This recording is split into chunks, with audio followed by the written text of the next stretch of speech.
Hey there, my name is Huw Bithell and I'm an artist and maker from and currently still based in Birmingham in the West Midlands.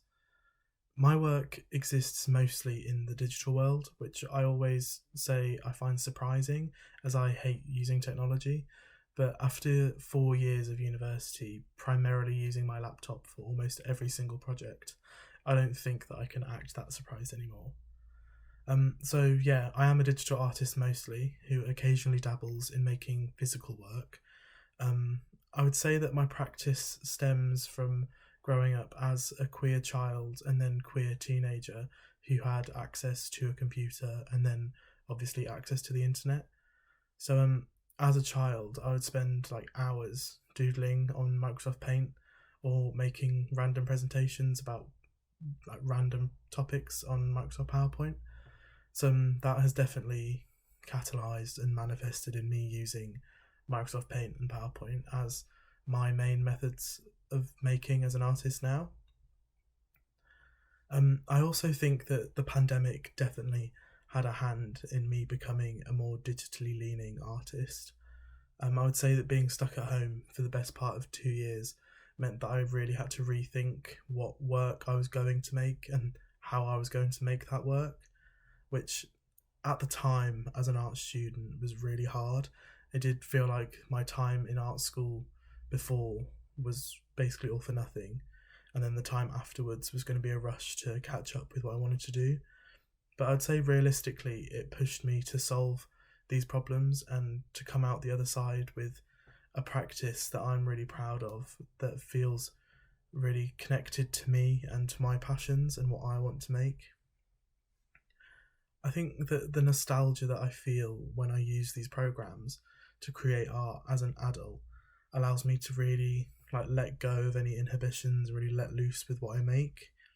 And it's also really allowed me to embrace this philosophy that I try and follow, or what I'd like to call like bad and shit art. I'm a great believer that art doesn't have to be fine art to be amazing or worth my time, if that makes any sense.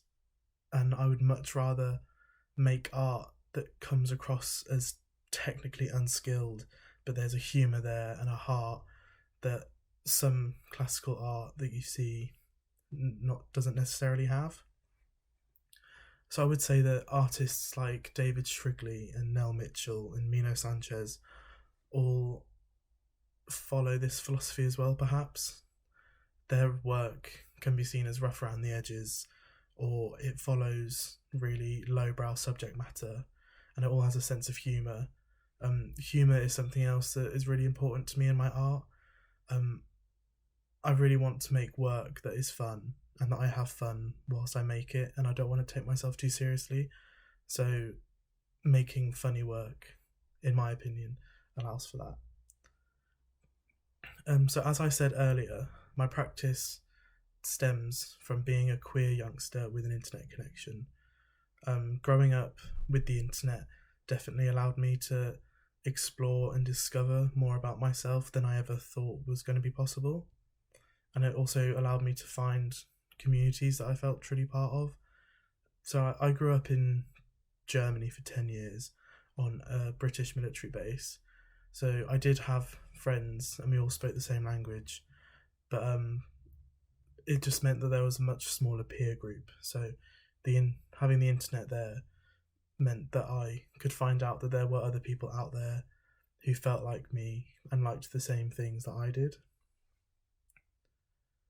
I would also say that the internet provided a window into the pop culture of the world that has proved like invaluable, especially in the last few years.